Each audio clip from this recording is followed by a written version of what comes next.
Okay, so now let's discuss this exam.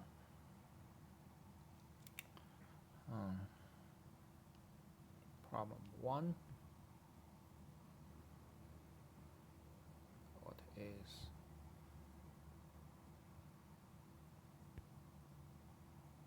okay? So the first problem, solve the equation 6t plus 7 over 4t minus 1 is equal to 3t plus 8 over 2t minus 4. All right, so we know that for this fractional expression, a over b is equal to c over d. This is equivalent to AD, the cross multiplication A times D is equal to B times C. So this is the material we want to practice for this problem. So now let's see, it's a 6t plus 7 times 2t minus 4 is equal to 3t plus 8 times 4t minus 1. And then you multiply left and right side. So 6t times 2t is 12t squared. 6t times negative 4t minus 24t. 7 times 2t plus 14t. 7 times negative 4 minus 28. Right hand side, 3t times 4t, 12t squared. 3t times negative 1 minus 3t. 8 times 4t plus 32t. 8 times negative 1 minus 8. All right, so this is left hand side and right hand side. You see, the right hand side you have 12t squared. Left hand side you have 12t squared. So you can directly cancel them. You can cancel the same term from two sides. And this negative 24t plus positive 14t is negative 10t and minus 28. That's left hand side. Right hand side, negative 3t plus 32t. Negative 3t plus 32t is 29t and minus 8. Okay, I'm going to move 29t to the left hand side, negative 28 to the right hand side. So negative 10 minus 29t is negative 39t. When you move this negative 28 to the right hand side, it's a positive 28, and this is negative 8, so it's a 20. So this place is a negative 8 plus 28. So this gives you 20. So t is negative 20 over 39. So this is the answer. Negative 20 over 39. In the exam, those necessary steps are required. You cannot just directly get this number from this formula. That's not so obvious. You do have some computation, not just a single solution. Not just single solution for the exam. You have to present the necessary steps. Okay. And second problem, solve the equation x times 1 plus 2x is equal to 2x minus 1 times x minus 2. So this is similar to the first one. You see here, actually we start from the second step, second line. Okay, so we do multiplication, x times 1, x times 2x, 2x squared. 2x times x, 2x squared. 2x times 2, minus 4x. Negative 1 times x, minus x. Negative 1 times negative 2, plus 2. And the same thing, we're going to cancel 2x squared from two sides.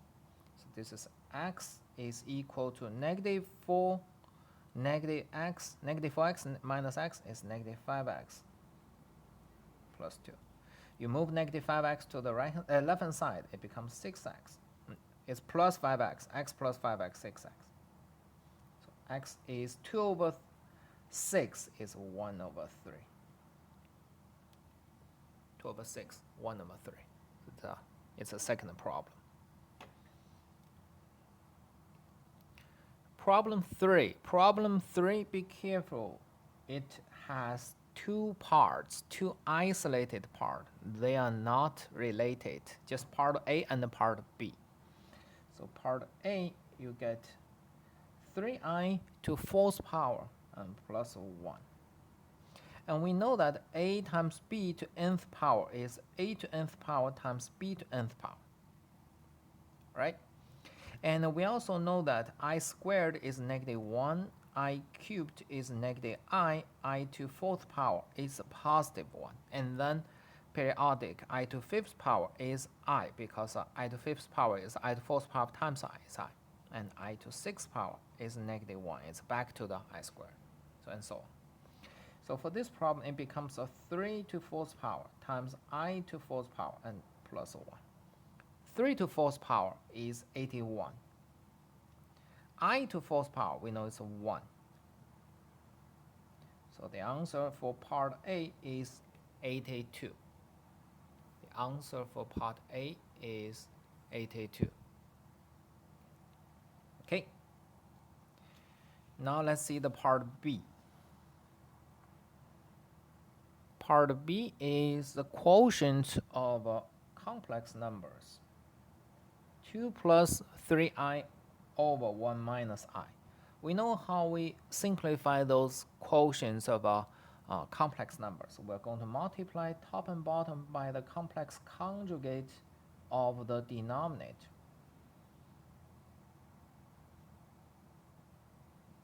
We're going to multiply top and bottom by the complex conjugate. Complex conjugation means you change the sign of the imaginary part. And then you do the computation. 2 times 1 is 2. 2 times I is 2i. 3i times 1 is 3i. 3i times I is minus 3. Okay, so here 3i times I squared is -1. So times 3 is -3. So that's how you get this -3 over. Okay, so complex conjugation, a plus bi times a minus bi, they are complex conjugation. It is equal to a squared plus b squared, and check it. So it is 1 squared plus 1 squared. All right, so 2 minus 3 is -1. 2i plus 3i is 5i.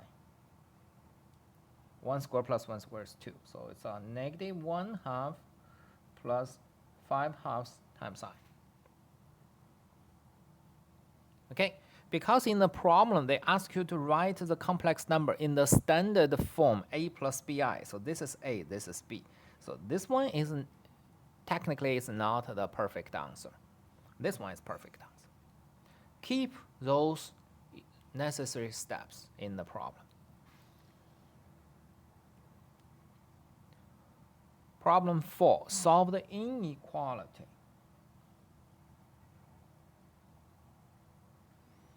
0 is less than 2x minus 4 to the power of -1 and less than 1/2. And we know that a to power -1 is equivalent to 1 over a. So let's first rewrite this as 1 over 2x minus 1 and less than 1/2. And another property we use is that if we have two positive numbers, so greater than 0 means you have two positive numbers. If you have two positive numbers and you flip them, you're going to change the sign of inequality, the direction of inequality. So a less than b, the reciprocal of a is going to be greater than the reciprocal of b. All right? So here you have two positive numbers. 1 over 2x minus 4 is less than 2. This is equivalent to 2x minus 4 is greater than 2. The denominator, bigger, will give you a smaller reciprocal. Okay? So it's 2x. You move -4 to the right side. It's 2x greater than 6, and x is greater than 2. 3. X is greater than 3. 6 over 2. Okay, and when x is greater than 3, this is literally a positive number. So you go back to check, it's correct. So the solution set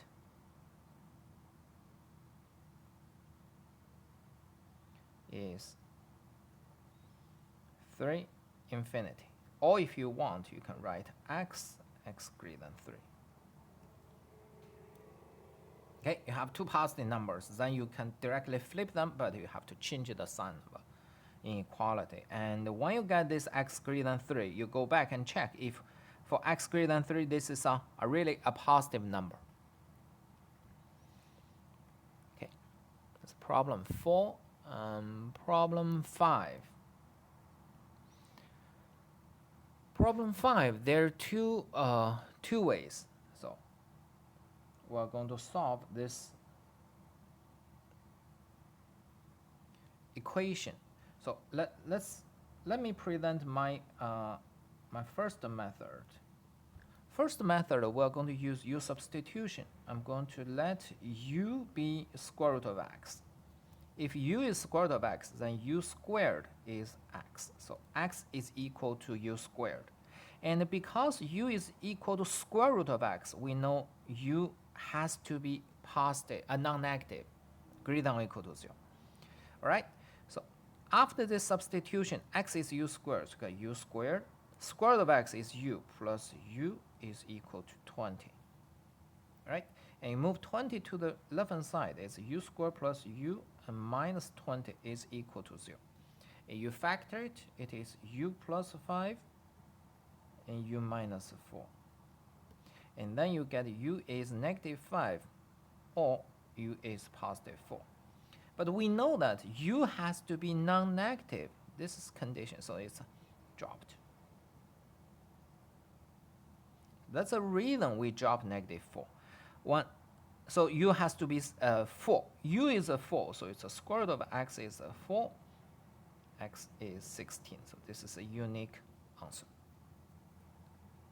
By the substitution, u substitution, we have x equal to 16. All right, and many of you used another way. It's also perfect way, the method 2. All right, so when we have x plus square root of x is equal to 20, many of you move x to the right-hand side and then square two sides. Be careful, square root of x, and then you square left-hand side, it directly becomes x. Right? And then you simplify it. So you get x, this is a 400 minus 40x and plus x squared. If we simplify, we move x to the right side, it becomes minus 41x. So it's x squared minus 41x and plus 40 is equal to 0. All right? So when you have such thing, you can either factor it or you can use a root formula, but with 400, the number is a little bit bigger. So anyway, 400 is 25 times of 16. It is also negative 25 times negative 16. So we're going to use this one. Negative 25 plus negative 16 is negative 41. So it's x minus 25, x minus 16 is equal to 0. All right, so x is 25 or x is 16. At this step, we have two solutions, but be careful, those two solutions are solutions of this quadratic equation, but they may not be the solution of the original radical equation. So you have to go back and check. So x is 25, we'll have 25 plus square root of 25 equal to 30, which is not equal to 20, right? So this is dropped. When x is 16, we'll have 16 plus square root of 16. Square root of 16 is 4, plus 16 is 20. So this is correct. So the solution of the original equation is x equal to 16. The same thing. You're supposed to get exactly the same answer by different methods. All right, so both are perfect. Okay. Problem 6, we solve the inequality of the quadratic function.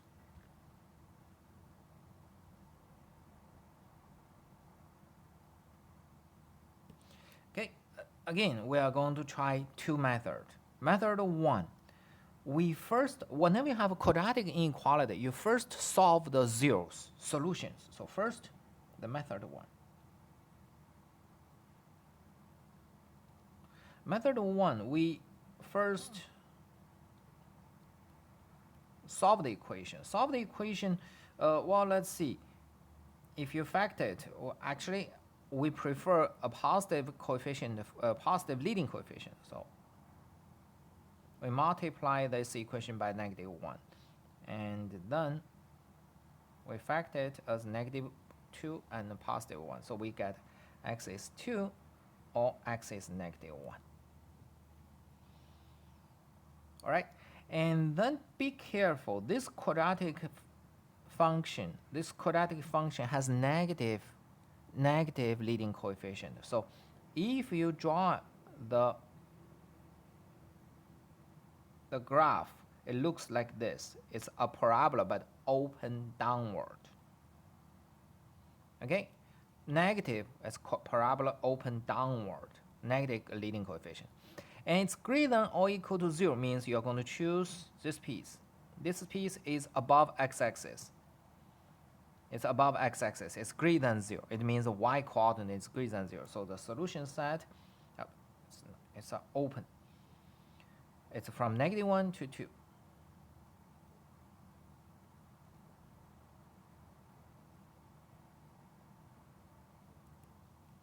-1 to 2. Be careful. For the interval notation, we only have either this round parenthesis or we have bracket. We do not have some notation like this. This is totally incorrect. We do not have such notation in the interval part. Interval, this is wrong, totally wrong. I have no idea what it means. This round parenthesis means you exclude -1 and 2. If you use bracket, it means you are going to include the endpoints. But this is not the right. This part is. This is not answer. This one is the right answer. I just want to tell you, you use bracket, it means you are going to include the endpoints. But endpoints will give you zeros. Endpoints will give you zeros. They are excluded in this moment, in this problem. All right? So this is a perfect solution. The -1, 2 with round parenthesis is a solution set. And method 2, some of you do not like the negative leading coefficient. So at the beginning, they multiply two sides by -1. And when you multiply inequality by a negative number, you're going to change the direction of inequality. So you are going to solve this one. Solve this one is okay. So you still do the similar step. You first find solutions. You will get x equal to -1 or x is equal to 2. Be careful. Here you also use those steps to factor it and get the answer. Let me write it complete. All right. In this way,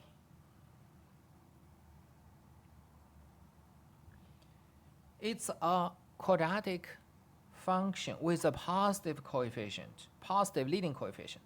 So when you draw the parabola, the graph is opening up, and you're looking for the solution set when the quadratic function is less than 0. So still this part, you see, this part is below the x-axis. Be careful here. You already changed the target inequality, so you're going to again choose this -1 to 2 because you want it to be less than 0 in this moment. So -1, 2 is the solution set. See, it doesn't matter which inequality you choose. As long as you solve the same problem, you multiply it by -1 or you do not, it will always give you the same answer. It's always between -1 and 2. Negative leading coefficient opening downward. positive leading coefficient opening upward, but negative part, you're looking for the positive one. Positive part, you're looking for the negative one. Whatever. Just keep in one method. All right? Don't mix them. Either first one, or and second one. Right?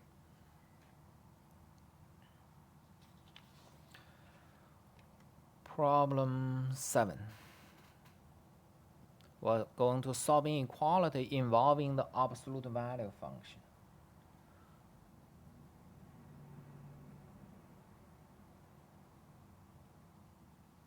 Seven minus absolute value of 1 minus 4x greater than or equal to negative 2. So first we move negative 7 to the right side.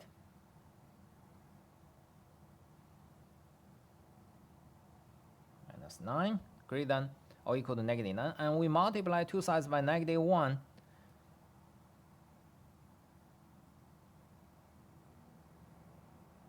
Absolute value function is a big function controlling controlling 1 minus negative 4 minus 4x.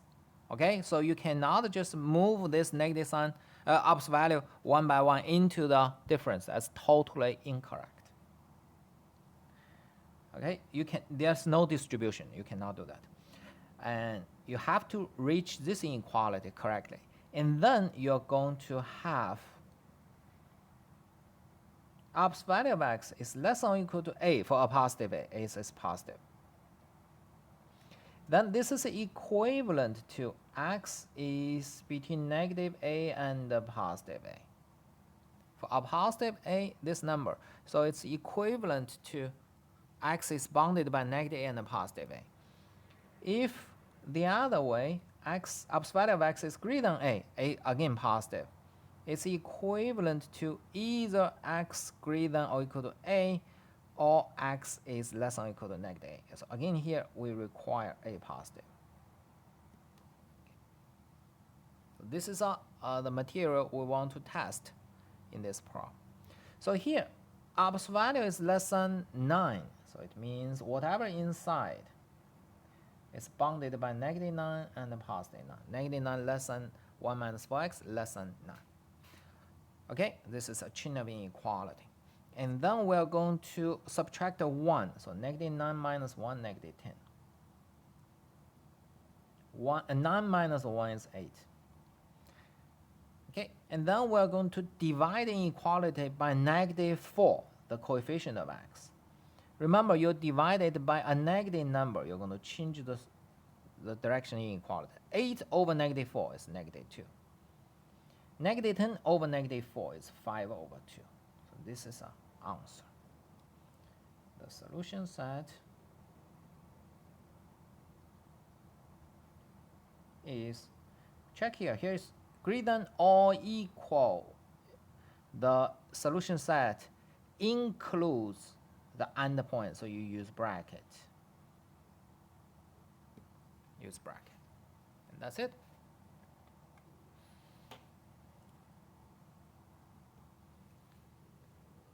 Problem 8. What is the domain of the function f(x)? The square root of x plus 6 minus x squared. All right. Under the square root, we need the quantity to be non-negative. So here it requires x plus 6 minus x squared to be greater than or equal to 0. To be greater than or equal to 0. And to write it in the standard order, so it's negative x squared plus x and plus 6 greater than or equal to 0. It's similar to the problem 6. For me, I prefer a positive leading coefficient, so I multiply this inequality by negative 1. All the terms change the sign, and you also change the inequality. And then you factor it, x minus 3, x plus 2, less than or equal to 0. Okay, so you have two solutions. So x equal to 3 or x is equal to negative 2 are solutions, but not are zeros of this x minus 3, x plus 2 equal to 0. Okay, there are zeros of these functions, equations. And check here what we have. We have this. We want it to be less than or equal to 0. You have -2, you have 3. -2, 3. Positive leading coefficient opening up less than or equal to 0 between them. So the solution set is -2 and 3. Check here, we have equal sign, so you have to use bracket. Okay, so this graph corresponds to this this inequality with leading coefficient +1. If you use if you use the first one, if you use this one, you still have the same -2, 3. Nope, sorry. But it's a negative leading coefficient. It looks like this, -2, 3. Negative leading coefficient, it's opening down. And you need it greater than or equal to 0. So you're looking, your solution set is -2 and 3. The same thing, it's -2, 3 inside.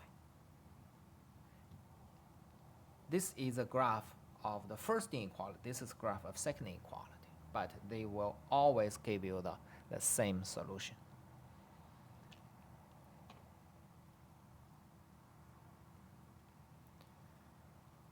All right, so the problem 9.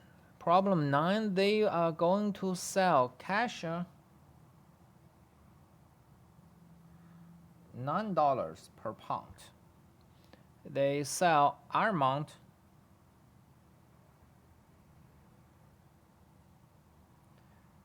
$3.50 per pound. They are going to mix them. They want to sell $7.50 per pound. And now we know